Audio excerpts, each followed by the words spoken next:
My name is Austin Belzer, and welcome back to the Austin Media Podcast. Before we get into the main show, I have to tell you how you can support my work. The way I fund my work, whether it be a review of a movie I rented or paying for Zoom, my Patreon is the way you can help offset those costs.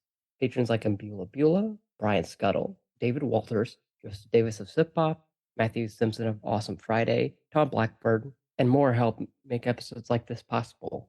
So thank you to all of my lovely patrons out there. Beyond financial support, you can get some pretty sweet perks. Whether you're into 48-hour early access to my reviews and this podcast, monthly surveys, giving direct feedback, commentaries, and just about everything in between, consider becoming a patron for as little as $1 a month at patreon.com/AustinBmedia. You can also save 16% if you decide to subscribe annually. On top of that, if you're not ready to subscribe, you can get a 7-day free trial on every tier I offer. With that said, let's get to the show. Hello, my name is Austin Belzer, and welcome back to the Austin B Media Podcast. Today, in this episode, I'll be discussing a decision to leave with my guest, Seth Vargas, co-host of the Movie Friends podcast and one of the fellow members of the International Film Society Critics, one of the, I think, 3 groups I'm in. I'm in Film Independent, OFTA, Online Film and Television Association, and IFSC. Welcome to the podcast. Can you start by telling our listeners or watchers or wherever a bit about yourself and your work? Hey, thank you very much for having me. It's not much to me, really. I love movies. I love Friends. And so it was a pretty easy thing to put together when we decided to start a show. The show that I run with my friend Michelle, who has been a podcaster for probably about 12 years now, but she primarily focuses on television. And when we decided to start the show, the gist of it is that I'm introducing her to movies. Each month we have a different theme, and then we pick 4 or 5 movies. We do that theme, and for the most part, stuff that she's never seen before. And we just try to approach it from a place of like learning, where if she doesn't love a movie, we don't fight about it because we think it's better to be friends than to be right, quote unquote. Yeah. Yes. Do your patrons pick those topics, or do you just have a list like I do, where it's here are the things I have on my radar? Yeah, I try to pick movies that kind of cover a genre. Like, for example, this month for October, instead of just doing horror movies, we did what we called Franktober, where we focused on films that explore the themes of Frankenstein. So we started out with Frankenstein from 1931, but then we went to Edward Scissorhands. We did Young Frankenstein, and then we're finishing the month with Rocky Horror Picture Show. So we try to incorporate different genres. We try to do our best to incorporate films made in other countries, not just say, oh, these are the 4 highest rated on IMDb or Letterboxd for this genre, because I'm trying to give her like a well-rounded experience. Yeah, I feel like if somebody just went through the top 250 of Letterboxd, it would be chaos. It would just be Spider-Verse, Godfather. That you'd have emotional and tone whiplash. Yeah. Which is why I have probably only watched like 13% of the top 250 or something like that. Yeah. Yeah. Hey, there's a lot of great stuff, both of those lists that I just mentioned, but I try to curate it more towards my tastes, but also her tastes. Yeah, because if you start talking about a Kurosawa movie and she's just absolutely not, it's not going to be a good podcast episode. But yeah, and I guess in that vein, do you have any recommendation for before we get into the main discussion on a movie, show, game, or album that you're listening to? Hey, so I will always recommend the 1 season of the greatest TV show that has ever been made, Freaks and Geeks, currently streaming on Hulu. If you haven't experienced it, you absolutely need to. That show is famous for having every person who would go on to be famous over the next 10 years. Seth Rogen, James Franco, Leonard Cardellini, even Shia LaBeouf makes an appearance in an episode. It's pretty crazy. Ben Foster is in it, I think 2 or 3 episodes. So yeah, that's always, whenever someone says, what should I watch? That's usually one of the first things that I say. And then you mentioned Kurosawa. A different Kurosawa made a film called Cure, Okay, yeah. 1997. Yeah, Japanese horror film. It's just one of the best. And this whole month, whenever anyone is asking for recommendations for what to watch, I've just been hammering Cure out there. I want as many people as possible to see it because to me, I love genre and I love genre bending, blurring the lines between what is and what isn't, because anything that makes us uncomfortable and anything that makes us think outside the box, I think is something that should be experienced. And Cure for me is like one of the boundary lines of horror where yes, you have a little bit of gore, but it disturbs you in a way that it's hard to communicate. And to me, it's if you wanted to, if I had to make a list of like 10 essential horror films, Cure would be near the top. Yeah, I think I haven't seen it, Hmm. full disclosure. So like my horror list would be trash because my I think my first exposure to horror was seeing Saw. Oh, sure. So Hey, that just Saw's good. That's automatically, okay. yeah. And I guess The Stepfather, although that's not technically horror, that's more like a psychological thriller, but the one from like 2009 or Okay, 2008, sure. Yeah. because I think that works better going back. Although the PS3 references are really interesting. But I actually have an out, not so out there, but like out there in the way I discovered it Okay. recommendation. I was hanging out with some neighbor friends of mine. We were having dinner together, and they're like, "Hey, have you seen Little Shop of Horrors?" And obviously, I have. Yeah. I was in theater class. That's like quintessential to theater class. And if your theater class isn't showing that, they should be. Or maybe like the Tragedy of Macbeth, the new one, is pretty good. Sure, sure. But they were talking about the 19, I think it was like 1980s, the Steve Martin, like where they had Steve Martin, Rick Moranis, Yeah. but we didn't have not it's not HBO Max anymore. Max is what that version's on. Hmm. And I was like, I'm not spending $15 to watch that version. Sure, sure. And another version of the same movie popped up. It was a different interpretation. It's by Roger Corman. Yes, Um, Roger Corman's Little Shop of Horrors. Yeah. it's so interesting because it's so not a musical at Yeah. all. Hmm. It's narrated by a like a hard-boiled cop that shows up two or three times throughout the movie, and it's so interesting because it you think about adapting Little Shop of Horrors and you don't think that like straight line, hey, here's what life on Skid Row's, here's what Hmm. it would actually be like, instead of, oh hey, everyone's singing and dancing. Uh Yep. and has an underrated, I think, performance from Jack Nicholson, a very Yeah. young That's Jack Nicholson. that's usually the one thing that people do remember from Corman's version. It's good, but considering the version that we get, like when we look at the source material and then what we get in the musical version, there's quite a leap in entertainment value, I would say. Yeah, because But hey, it's no like, shade to Roger Corman. Corman's no great. shade. Yeah, it's a good interpretation. I just think if somebody had shown me that in theater class, I would have been like, why do people like this Hmm. musical? But I actually really liked the Bushnick character, the owner of the shop. It was interesting. And also very humorous in a very dark way. But yeah, I'd recommend that. You have to rent it for $3, but it's $3. Sure. Um, Hey, when I was a kid, you had to rent everything for more than $3. You had no choice. yeah, $50 for the VHS tape or something like that. Yeah. But yeah, I recommend that. Although I will say, if you're at all like, it has some color banding issues. Like it's Hmm. very clear that it was shot in black and white and converted to color later. Hmm. So yeah, I don't know. If you have hang up on that, like just let them go and watch it, Yeah, yeah. because it's you can definitely tell it's made for $5 in a dream.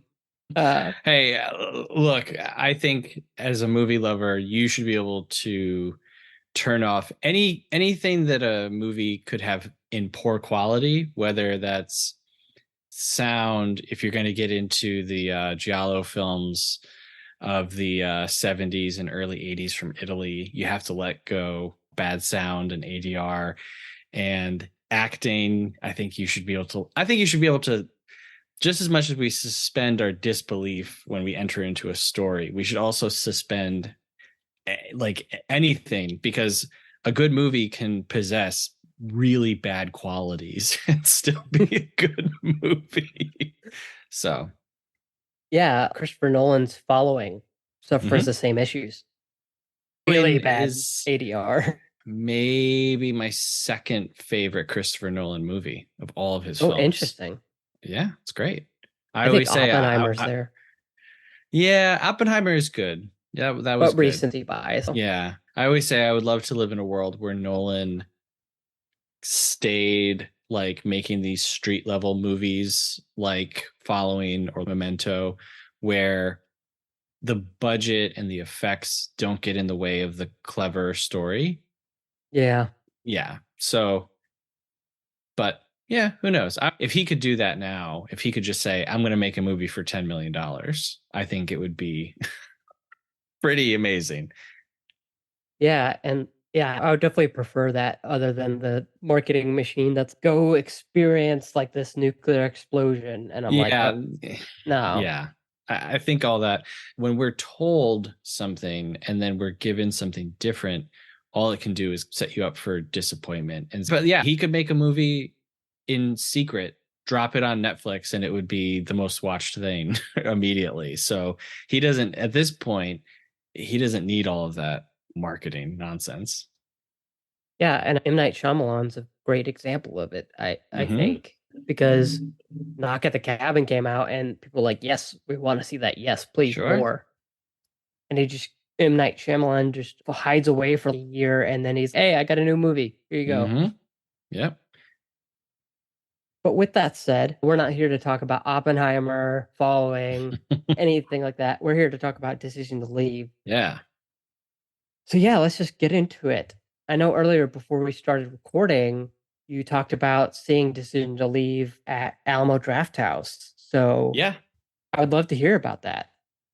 Yeah, it was cool. I did a day at the movies with my friend. We saw three movies in theaters: Tar, Decision to Leave, and for the life of me, I can't remember what the third one is, unfortunately. If I went back and looked at what was out that weekend, I probably would be able to tell you. But we saw Tar and Decision to Leave at the Alamo Drafthouse in New York City, the financial district one. And it was my first time at a draft house. It was super cool. I didn't really eat or drink anything. I think we got popcorn, Really? maybe. Yeah, because it was like, my thing is, hey, I'm in New York City. I'm not going to eat food at a movie theater. I'm going to go when the movie's over in between movies and go eat at an actual place. Because even if I get dollar slices, it's going to be better than a movie Yeah, theater. fair.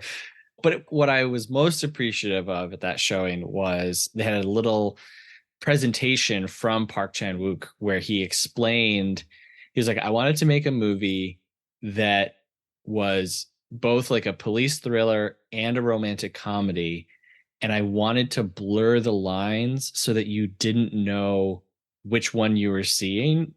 Mhm. And he said that, and I was like, oh, okay, all right. Because I'm a big believer in not watching trailers or previews if I know it's a movie I'm going Got to it. see. If not to throw shade at this movie, but like the Super Mario Brothers movie, right? I'm going to go see that with my kids, but I'm not like, oh, no, I don't want to know anything. I pretty much know what I'm going to be getting with the Super Mario Brothers movie. But with like Killers of the Flower Moon that just came out, I didn't watch any trailers, anything like that. And the next Park Chan Wook movie, definitely. Boy and the Heron, I have seen nothing from. I'm going into that completely blind. So I was glad that he explained that, because as the movie was going, I was like, okay, if I didn't know what he had said, I would be very confused with the tone of this movie. Yeah, I definitely got that my first time around because Mm-hmm. uh, I didn't have that explanation, so I just went into it dry. I maybe saw a trailer, Mm-hmm. um, maybe like when Mubi acquired it, I believe. Yeah. I think I saw that trailer because I always like seeing movies trailers because they're always like they don't show a lot. They Yeah. just like, here's the premise, and it's coming to movie at this date. Um, like the How to Have Sex trailer was great, but yeah, I didn't have that, so I was like, oh, what am I getting here? Uh, Especially since I had not seen a Park Chan Wook film Oh, this was prior your to this. first one? Yeah, Oh man. Okay. yeah. So I didn't have any expectation for what was going on. I just knew people were talking about it, so I was like, okay, I'll watch it. I can't remember if this was a Spirit Awards nominee movie or if I went and saw this myself. But Okay. for whatever reason, I was like, yeah, I got to go see this movie, whatever it takes. I think I probably streamed it on Mubi. It's been like a year almost to the day. I would love to see the Criterion Collection because I know they just released that like this week as of recording. I'd be interested to see if that video's on there. After seeing this, have you seen any of his other movies yet? No, the plan was because I heard Neon acquired just not to believe Old Boy remastered. So I'm Yes. Yeah. waiting for that one to come Okay. All out right. for rent All because right. yeah, because I'm just like, okay, old I live in such a rural area that I knew I wasn't gonna get Old Boy remastered. Sure. Sure. I'm actually surprised we got Killers of the Flower Moon given its subject nature Hmm. and the political landscape of where I live. And but yeah, I gotta wait for that to become available for rent. I checked, I believe yesterday, and it's still not available for rent. I either have to buy it or wait for the Blu-ray or whenever it becomes available for rent. But You are in for some like life-changing stuff. yeah, I definitely know its inspirations because I know a lot of people were talking about when Daredevil season one came out, the hallway Yep. fight in that Yep. the director said was directly inspired by Old Boy. Yeah. Yeah. Also, Old Boy, but also The Handmaiden. He has another one called JSA. Okay. Stoker is one that just recently came to my. I've seen it and I've like almost watched it a few times, but some people that I like really trust recently said it's like one of the best movies they've ever seen. But yeah, Park Wow. Chan Wook he's a guy that no matter what I'm gonna see what he's putting out, definitely. And yeah, I don't know if I made it sound like I didn't like this movie on my first viewing. I did, I really did. I was just watching it again last night in preparation to record this. All of the humor struck me so much harder than it did on my first watch because I was like, oh, this movie is actually funny the whole way through, pretty much. And Yeah. because I knew what to expect from the story, I was more relaxed. And so I think I took the humor better. Yeah, I think it's definitely when it's I think it's when I saw it, I think I definitely noted that I was just like, man, I'm putting too much stock into every single word and not Hmm. analyzing it way too much. So yeah, I'm definitely I want to see it like a third time. I Mm-hmm. just want to do a like one straight week of watching and see how that changes over time. Sure. Maybe when Old Boy comes out for rent, I'll do like Old Boy, Handmaiden, Stoker, or I guess would Stoker come after this? No, Stoker was before Decision to Leave. This is his Okay, most recent. Yeah. yeah, so just 4 days of Bang Bang. Yeah, that's gonna be an intense week emotionally for you. Yeah, but I guess with that said, we're already hinting at it. But what were your overall thoughts on the movie? Especially, how did it change the second time around? So my overall thoughts are, as I previously mentioned, talking about Cure, I love when a movie surprises me. I love when we take a genre and we mash it up with another genre. When you've seen a lot of movies and you see a movie that really sticks to the rules, Hmm. it can be good and you can I can accept its quality and I can appreciate what it is. But when a movie surprises me, that is when I'm really excited. And it's you sit up and you're alert and it just grabs you in a different way than just, okay, I see the three act structure at work here. And I see in this one, I really didn't know what to expect, especially when we hit the kind of midway point of Yeah. the second husband now. I think I know what this is. I think, okay, this is a police procedural about a woman who seems very suspicious. I don't know if she's that suspicious. But then when it happens again, you're like, oh, come on. Yeah. I thought the whole movie was going to be just on the first case. And why wouldn't you think that? You know what I mean? Like, you wouldn't start this movie out thinking, oh, they'll both move to a new town and there will be a new husband and it'll all happen all over again. So, yeah, that really threw me for a loop. I know that this is really silly, but this movie has something that I'd never seen before, and it tickled me so much when I first saw it, and that is the chainmail glove that he uses to disarm. Yeah. So he Yeah, just has that at the yeah. Maybe he just always has that in his pocket, and I waited for it to come back around. Never comes back around, but it was just so cool and interesting. And I was like, man, I love this moment. Even last night watching it, I was like, oh yeah, I know, I know. This movie also has awesome transitions. Sometimes Yeah. sometimes the camera will change right on the last line of a monologue or a conversation. And so sometimes the last line of that conversation will set us up for the mood of the scene that we find ourselves in. Sometimes it won't. There's a great dissolve right at the end where we literally see him running into her hand, which is Yeah. it's very on the nose, but for its beauty and its execution, for kind of the high drama of what this story is, I loved it. I was like, oh, it looks really cool. And it's a wonderful, just a final note because we don't get a final moment between the two of them. She's just lost to him forever. And yeah, I really love that. And like I already said, this movie's so funny. It's so funny. Both of his partners are really funny in their own way.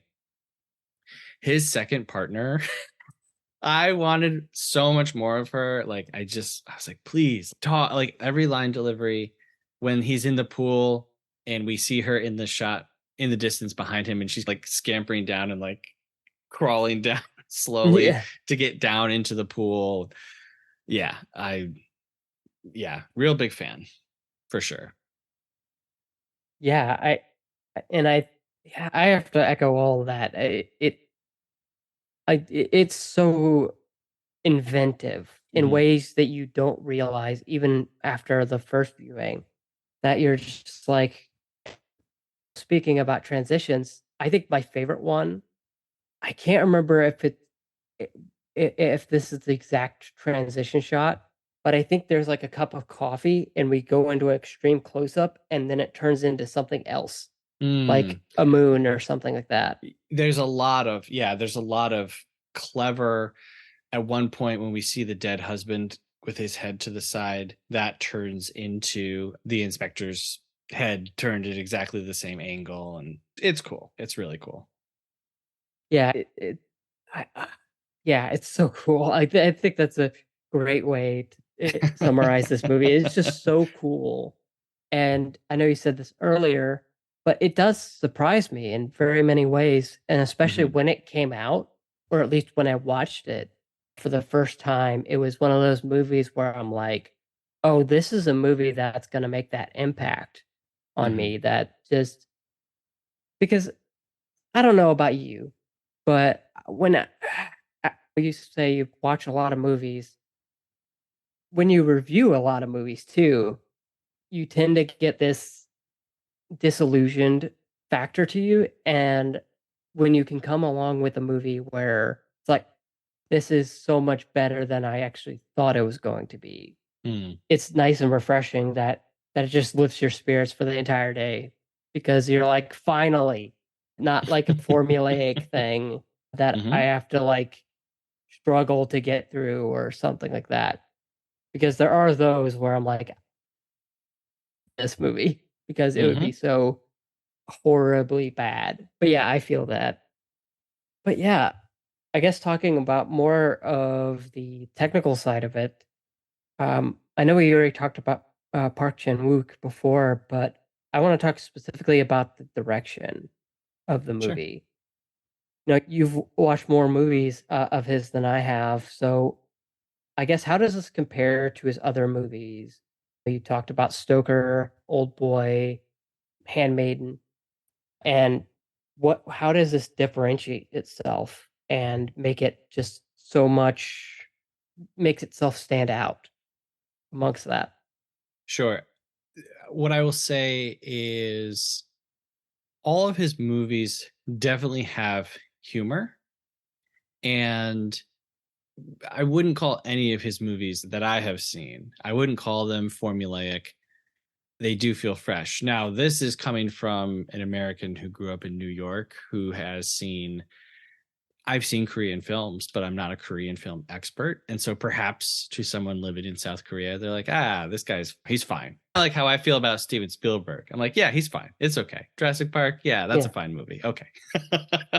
Fableman's good. Sure. Bullets. Sure, whatever. But so to me, I do feel more engaged. I do feel like my brain is lit up in different ways from watching his movies. But as far as this one, it does seem to be it just seems like he's having more fun. I know that we end in a pretty tragic place. Mhm. I'm thinking of the scene where she first lifts up her skirt to show him the cuts on her leg. And he's, I'll get a female detective. And she's, yeah, it's okay. And so then the female detective walks in the room as he's like kneeling down, like taking a shirt, Yeah, taking a picture of her leg. It just feels like he's having a lot more fun. And like we were mentioning, like the transition shots, it still looks beautiful. Another shot that I'm not a big fan of like hyperbole, but when I tell you, like, my jaw dropped when they're up on the mountain and she has the headlamp and he looks at her and you can't really make her out. You just see this like light looking at him and you can see the outline. I was like, dude, they hold it for several seconds, but I was like, I could have watched that for a full minute just looking at that. So it does seem like someone who he knows the form, he knows the trade of making films, and at this point he's having fun with it. yeah, and he's really, I think, in terms of the editing, he's really trying to hold back yet and say because you talked about that moment where we hold on it for a few seconds. That's a moment where professionally, I'm thinking, "Oh, what is he doing? Hmm. Why is this important?" But then Hmm. you sit with it a few more seconds, and it clicks. Yeah, this movie is also very patient. Like I said, as you're watching it, you have no indication of where this story is going, and you don't realize that you're watching like act one of a two-act movie. Yeah, And I would credit that to their patience in letting the story tell itself, not being in a rush to introduce the real characters or the real story. The whole thing is the real story. yeah, and it really doesn't even try to spoon feed you that's happening. It just Hmm. says, "Hey, hold with us. It's gonna be a long ride, but you'll love it." Hmm. Um, Oh, I mean, in terms of not spoon feeding us, the next time that we see Tane Wei after she's cleared and he discovers that she actually probably did it and he leaves her in the apartment, she's getting slapped around by a dude we've never seen before in a place we've never seen before. She takes a wig off and we're like, wait, he's yelling about his he's yelling about his mother is mhm. sick, and we're like, is this one of the grannies that she's? What are we talking about? Yeah, We're just thrown into this whole other storyline, and we have no. He's yelling. the guy's yelling about her husband. We're like, her husband's dead. What are you talking about? And confusing the audience for a few minutes doesn't really matter because, again, it's a mystery and we're playing on the mystery idea, and it's great. It's masterful. Sometimes when a movie pulls the rug out from the audience does not enjoy it, they don't appreciate that. But here Yeah. it works really well. Yeah, because I think the thing I appreciated most is that it places you in the detective's experiences.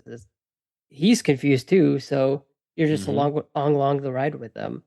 Mm-hmm. And no, people do not like when it sometimes when the rug is pulled underneath them. Mm-hmm. Looking at you, Snoke. Yeah. But Oh, well, that's a conversation for another time. But yeah, that's a 9 that's hour one podcast. that's one thing that I actually loved very much. But yeah. Yeah, that's maybe a Patreon exclusive hours of us talking about it. But getting back to the decision to leave, I thought it is that embroiling of two different genres. It's Mm-hmm. not necessarily a romantic comedy, more of a romantic drama mixed with neo-noir elements, where you even experience the meet cute. And you talked about that scene with oh, you can examine my legs, it's fine. It is played like, oh, are what's about to happen right now? Is this allowed? And just it brings up all these moral questions, but also you also want to see where it goes. To that, I have to give huge credit to the performances as well. Yeah. What did you think of those performances? The two, I would have to say, my favorite performance is his second partner, definitely. Oh, that's just like a fan favorite. It's not the best. It's just, I was like, oh my gosh, I'm so drawn into this. But Park Hae-il and Tain Wei, they're really good. I was not as taken with Tain Wei as everyone was. Everyone was like, this is the best actress performance and she Yeah, should win all these awards. And no, she's great. I think it's great. But I definitely was more with Park Hae-il in this one. Like, he's pathetic in a way. You have this guy who can't sleep, right? And he can't sleep because he has these unsolved crimes. And so he does these stakeouts, but he's also purposefully, we know that they have a weekend marriage, like his wife mentioned, and he doesn't hate his wife, but he's also not really clamoring to be with her. He comes across this woman and just every part of his life kind of unravels. And I don't think that's because the power of her personality or magnetism. I think that's because this is a guy who is primed to unravel. Sleep yeah, deprivation will do a lot to your judgment yes, and to your personality. And he gets to watch her while he's on the job. He gets to combine these two areas of his life where with his wife, when he's with her, he can't be a detective. He's in a different district. He like sure, literally can't do his job. And so this woman comes into his life where now he's watching her in two ways. The way in which he's watching her is it's dual. He's doing it for his job, but he's also interested in her. So I love when we get like a pathetic guy to follow around. And I don't say that to say that he's not nice, to say that he's not capable. He isn't strong in a lot of ways. And I love that scene in the middle where he does realize, oh, yeah, she did this. And he doesn't say, I know that you did it, and I bought Granny another phone, and I'm going to help you destroy this one, and now we can be together. He just says it. He's completely defeated. He's undone and walks away. He just leaves her. Like, he doesn't even have the faculties to, I don't know. I don't know how to say this. Like, he doesn't have the wherewithal to meet her on the level where she is and where he wants to meet her romantically because he's undone. And the fact that he has tampered with evidence and covered up a murder. And we see that his wife was the youngest ever nuclear reactor manager. We know that he was the youngest ever inspector. And so these are clearly a couple who are like type A. Yeah.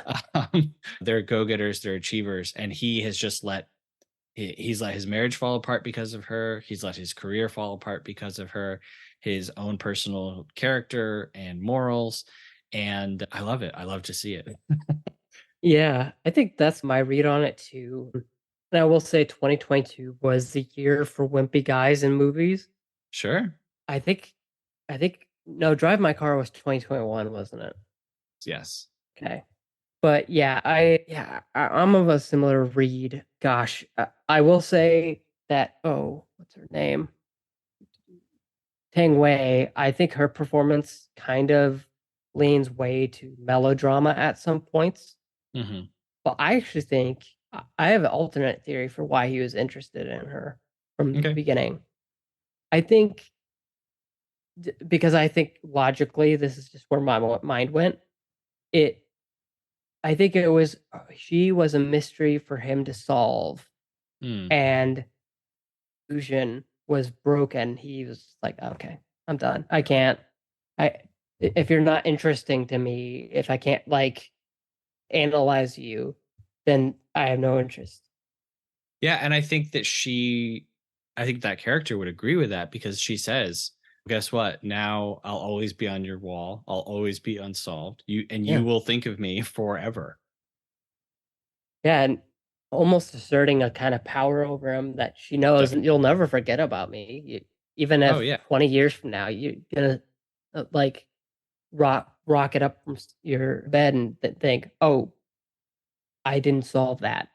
But yeah, as for Parkway, I think he did well. I think could have done a little bit more because there are some times where I think just a little bit more would have worked a little bit more for me Mm. because there are times where you're just thinking this guy has a blank expression on his face. What's going on? What is going on in that head of yours? Yeah. And you're just left there sitting there and you're just like, is my thing buffering is Right, right, uh right. but no, but nevertheless I enjoyed both performances, even though I think they do leave a little bit wanting from the Hmm. viewer. Um, Hmm. but yeah, I think actually this would make a good pairing with the, Drive My Car. Honestly, uh, Sure. in the lexicon of wimpy performances. But yeah, other than that, gosh, I guess we have to get into the big thing. Hmm. What did you think about and how did you specifically interpret the ending of the movie? I'm not 100% honestly on her motivations. I think that there's like a little bit lost on me culturally on understanding the whole thing about her grandfather was a soldier and the possession of the mountain. That I felt like I was missing some cultural context to really understand. Like I get it, and I know that the movie is telling us something about these two different cultures coming together in her character. I do like how we have the whole broken communication between them throughout the movie, Yeah. how they're communicating through translator apps. And towards the end there, she's speaking to him in Chinese and he's speak to me in Korean. I don't know what you're saying. And to us, I don't know about you, I don't speak Chinese or Korean. And so I don't. I had no idea that she was speaking a different language at certain parts. But so I feel like the ending would have made more sense. I feel like that's the piece that I'm missing. I love the horror of the ending. Like I said, this is definitely the funniest movie of his that I have seen. I laughed a lot more. But when we come to the final sequence, it's just horrifying. It goes on a lot longer than I remember. Not that's a bad thing, but yeah, when I got to the last like 20-ish minutes, I checked the time and I was like, oh wow, we're gonna be at this beach for a long time. But yeah, I think it's a great tragic ending, and there's something very just like Greek tragedy about it. Yeah. Like burying yourself at the ocean while someone is essentially walking over your grave looking for you. It's yeah. I don't know that the execution for me like pulls you in No. as much as describing it sounds pretty horrible, and then watching it it's a lot more slow and melancholic. But yeah, I thought it was good. Yeah. Yeah, I think it was the cinematic equivalent of this is going to be an audio engineering joke, so I apologize in advance. Of a studio fade out is how it felt to Yeah. me. Mhm, But mhm. instead of a 5 to 10 second studio fade out, it's like a 20-minute studio Yeah. fade out where you're just like, okay, I get it, but Yeah. like this could, yeah, I didn't get that either. Like I felt like you said, like I was missing something really important that, and maybe that's the point. Maybe the point is that since we're with the detective for so long and in that mindset for most of the movie, that we're not supposed to know like that critical piece, that last 10% Mm, of why the detective doesn't know how it ends. right. Yeah, yeah. But I will say it's one of my favorite endings from recent years.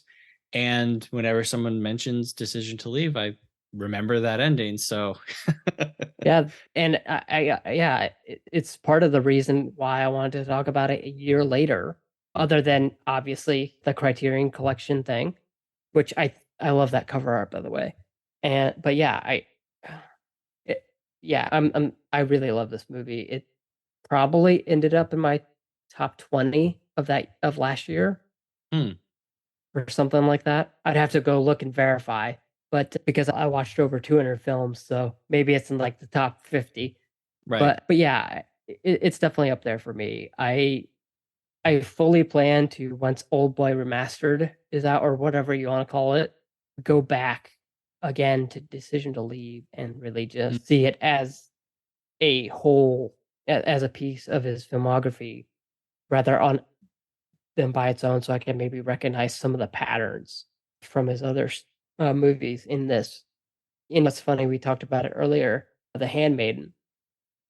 I was like literally 5 seconds away from watching that in 2019, but I forget what it was, but I just didn't hit play or something. I sure. forget what it was, but yeah, I definitely plan to do a marathon or whatever when that comes out. Are you gonna do that? Or are you gonna watch Old Boy Remastered again? Yeah, I don't know why when it came to theaters, I think I didn't have time, or like I was going to have time to see one movie that week, and there was one that I was going to do for the show or something, and so it didn't happen. But Old Boy is not a movie that I revisit often. It's a phenomenal movie. You will understand when you see it. Yeah, I I will was going to say. say his movie JSA, or Joint Security Area, Uh-huh. that's the one that I would pair with Decision to Leave the most, because you also get some really good humor, some tense situations, but it's about the joint security area between North and South Korea and the soldiers who are there at the border. And so you get more humor or insight into kind of Korean bureaucracy, Hmm. like you get a little bit here within the police department. Interesting. So I guess one thing about Old Boy, I do have some spoilers that I Mhm. already like because a movie that came out in 2004, obviously you're gonna get It's spoiled. hard. Yeah. So this is the question that's gonna make everyone squirm about Old Boy. Yeah. Do I also watch the Josh Brolin one? You mean, do you also watch the Spike Lee one? But Yes. I'm a big fan of Spike Lee, real big fan of him. I think that when we talk about American masters, it should be Spike Lee, Martin Scorsese. You know what I mean? Like he's very Mhm. often not mentioned because he has a few that are not great.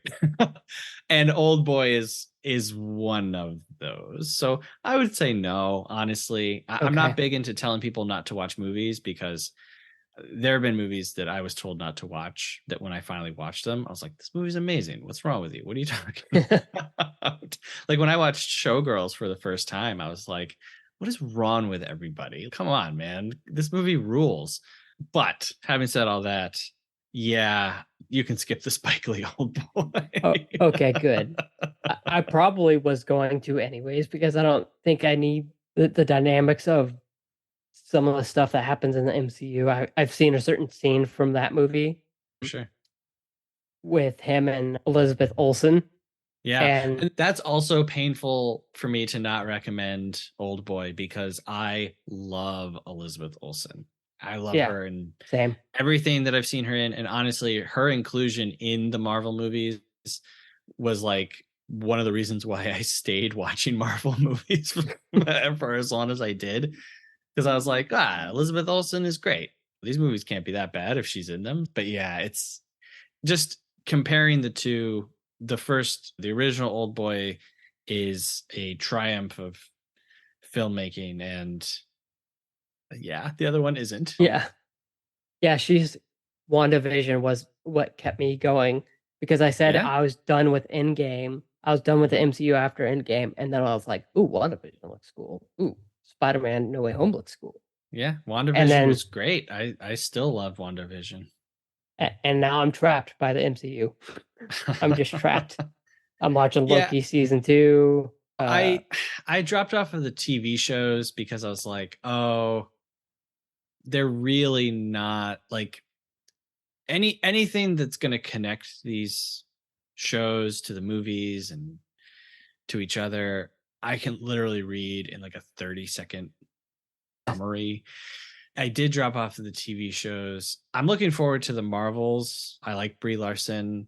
I thought Kamala Khan is like maybe the most, what's the word, charismatic Mhm. character since Tony Stark. And that is what these movies are like desperately lacking. Yeah, so I'm looking forward to it, but I I think I'll keep it at Yeah. that. I'll say this: Eternals is my favorite Marvel movie since Endgame, so that might tell you something about how Okay. I Yeah. feel about Marvel movies. Yeah. I think Guardians was mine. Yeah, yeah, that was good. The end of Guardians 3 had me crying like a baby. Same. Yeah, Same. I even did so in my Patreon commentary. yeah, it's good. But with that said, yeah, I just want to thank you for coming on and talking with me about a decision to leave. It's so cool to get to talk to guests like two or three times a week from my perspective, Sure. and then to see how people react to it. It has been really cool. But yeah, thank you for coming on. Of course. It's always cool to talk to someone somewhat face to face after Yeah, following each somewhat. other for a long time. And speaking of following each other, where can people follow you on social media? Sure. So the best thing to do is just follow the podcast. Okay. So Movie Friends Podcast at Instagram, Movie Friends Pod on Twitter, and then my personal Twitter is OH Sethi, Sethy, O Sethi on Twitter. And I love talking about movies with anyone, anytime. You can DM me. We could talk about movies. You can Yeah. comment on anything. The whole audience participation is a huge part of our podcast. We like base our whole episode structure off of it. And so we love interacting with people. My co host, Michelle, she always says friendship is my favorite thing. And while movies are my favorite thing, friendship is my second favorite thing. Yeah. But yeah, I'll make sure to follow your podcast, both on Patreon and on socials, which actually has me thinking of an idea where maybe I should do I don't know. I feel like I should be doing the podcast as its own special separate account. I because I had my personal account first, Hmm. that's why I made the stuff for the podcast. And then also it's just easier to keep track of. And there's things that I want to say from my personal that I wouldn't say from the show, and kind of vice versa. Like Yeah. I'll retweet when the podcast says, "Hey, a new episode is out." But for me, like I hate spamming people that I follow with the fact that I do a podcast, which Yeah. you should never be ashamed of self-promotion, but it's I want to keep some semblance that I'm a real human being that isn't just like interacting with people so that they'll follow my show. And yeah, so Yeah. But with that said, and I do feel that like whenever I send my tweets over to our group chats, I'm like, oh. what though, as long as you still have that little thing inside of your brain and inside of your heart that's going, ooh, that's how you haven't gone off the deep end. Enter code factor 75. Yeah. No, I don't have a factor sponsorship, and that's actually a real factor code. Sure. So I guess use it. But for now, you can follow me on social media at Austin B Media on, let's get the whole list: Blue Sky, Facebook, Mm-hmm. Instagram, Mastodon, and Pebble, which I just Oh, learned today is shutting down. oh, So, okay. so for not much Follow longer, Austin quickly on yeah, Pebble before you can't. probably by the time this episode is out, it'll be shut down. Wow. But what isn't going away anytime soon is Threads. We're also at Austin B Media on the platform formerly known as Twitter, X. You can follow me at Austin B Media _ because the brain dead bird app won't let me take somebody else's username Got it. for whatever reason, even though that account got deactivated. But whatever. I talk about it every episode. I'm not mad. You're mad. And then on Letterboxd, I'm on there at Austin B Movies. But with that said, thank you all for listening or watching the Austin B Media podcast. I've been your host, Austin Belzer. If you've enjoyed this episode, please subscribe to either the YouTube channel if you're watching there or the podcast, and leave a rating or review on your favorite podcast app if that's available in your app. I think Spotify, Apple Podcasts are the two places you can do it. But with that said, until next time.